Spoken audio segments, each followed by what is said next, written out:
रात का पिछला पहर था।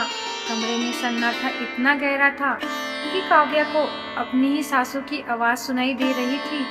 वह बिस्तर के एक कोने में सिमटी हुई थी, जबकि उसके बगल में आर्यन के दो बच्चे गहरी नींद में सो रहे थे। आर्यन खुद दूसरे कमरे में था। काव्या की शादी को 4 साल बीत चुके थे, लेकिन इन 4 सालों में उसने कभी पत्नी होने का सुख महसूस नहीं किया था। उसकी बड़ी बहन नेहा की अचानक मृत्यु ने काव्या की जिंदगी का रुख मोड़ दिया था। घर वालों ने हाथ जोड़कर विनती की थी।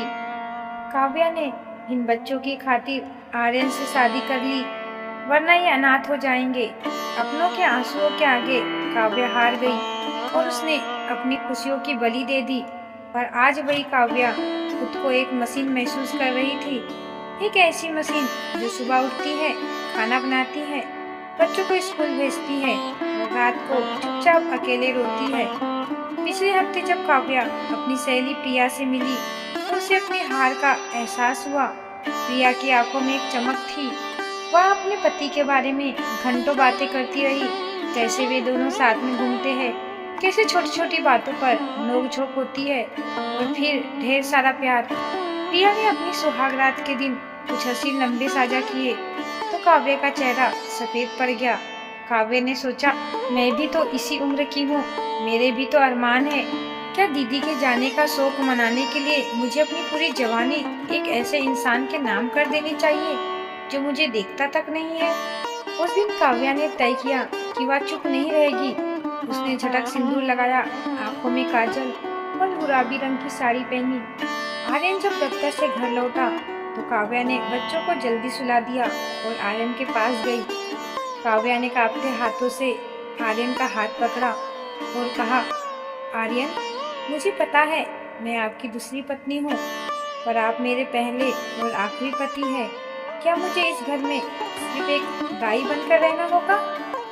क्या मुझे कभी माँ बनने का सुख नहीं मिलेगा? आर्यन ने घृणा से उसका हाथ झटक दिया। उसके शब्द जहर की तरह निकले। तुम इतनी नीच बात कैसे कर सकती हो?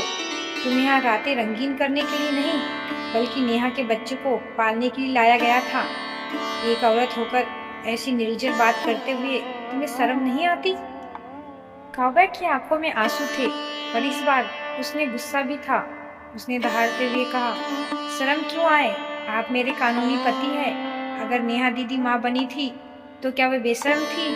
क्या मैं केवल एक त्याग की मूर्ति हूँ जिसके भीतर कोई भावना नहीं है? बहस बढ़ी तो काव्या के सब्र का बांध टूट गया। उसने चिल्लाकर कहा, आर्यन, आपसे शादी करने के लिए मैंने निखिल का दिल तोड़ा था। वह लड़का जिससे मैं अपनी जान से ज्यादा प्यार करती थी। हम दोनों ने साथ जीने मरने की कसम खाई थी, लेकिन आज मुझे एहसास हो रहा है कि मैंने दुनिया की सबसे बड़ी गलती की। शायद निखिल की बद्दुआ ही है कि मैं आज प्यार के एक कतरे के लिए आपके सामने गिड़गिड़ा रही हूँ।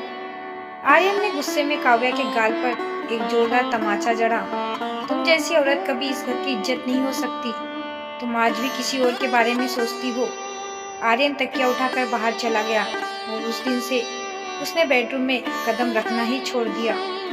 अगले कुछ दिनों में घर का माहौल और भी जहरीला हो गया। काव्या की सास ने उसकी बातें सुन ली थी। पुणे ने बच्चों को अपने पास बुलाकर कहा, देखो बच्चों, यह तुम्हारी छोटी माँ अब अपना खुद का बच्चा चाहती है। अगर इसका बच्चा हो गया तो यह तुम्हें घर से बाहर निकाल देगी। इससे दूर रहा करो। छोटे मासूम बच्चे जो काव्या को माँ कहते थे अब उससे कतराने लगे। जब काव्या उन्हें प्यार करने चाहती तो उसे धक्का देकर दूर हट जाते। काव्या का दिल टुकड़ों में टूट गया। उसे लगा कि उसने अपना सब कुछ लुटा दिया, फिर भी उसे सिर्फ नफरत मिली। काव्या मायके गई और अपनी माँ को रोते हुए सब बताया, पर उसकी माँ का जवाब और भी डरावना था। बेटी, यही औरत का नसीब है। अब जैसा भी है वही गुजारा करो।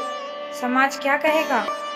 काव्या ने अपनी आंखों के आंसू पोंछे और अपनी माँ से कहा, समाज मुझे रोटी देने नहीं आएगा माँ। अगर मुझे मशीन ही बनकर जीना है तो मैं कहीं और जाकर जीऊंगी, पर इस अपमान की आग में नहीं।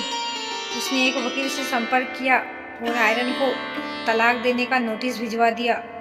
आर्यन और उसकी माँ को लगा कि काव्या वापस आएगी, लेकिन काव्या ने पीछे मुड़कर नहीं देखा। वह एक छोटे से शहर में जाकर नौकरी करने लगी। 6 महीने बाद एक शाम बस स्टैंड पर काव्या की मुलाकात निखिल से हुई। निखिल की आंखों में आज भी वही पुराना प्यार था। उसने काव्या की सूनी मांग देखी और सब समझ गया। निखिल ने धीरे से कहा, काव्या, मैंने आज तक शादी नहीं कही। मैं आज भी उसी जगह खड़ा हूँ जहाँ तुमने मुझे छोड़ा था। क्या तुम एक ऐसी जिंदगी शुरू करना चाहोगी जहाँ तुम्हें सम्मान और प्यार दोनों मिले? काव्या की दुलारी फूट पड़ी। 2 महीने बाद एक सादे समारोह में काव्या और निखिल ने शादी कर ली। आज काव्या एक बच्चे की माँ है और निखिल उसे अपनी पलकों पर बिठाकर रखता है। दोस्तों, क्या काव्या का फैसला गलत था? क्या एक औरत का धर्म सिर्फ दूसरों के लिए खुद को खत्म कर लेना है? समाज उसे स्वार्थी कह सकता है, लेकिन क्या आर्यन का व्यवहार सही था? अपनी राय हमें कमेंट में जरूर बताएं। और ऐसी ही और दिल छू लेने वाली कहानियों के लिए हमारे चैनल दिव्यानी संदेश को सब्सक्राइब करें। धन्यवाद।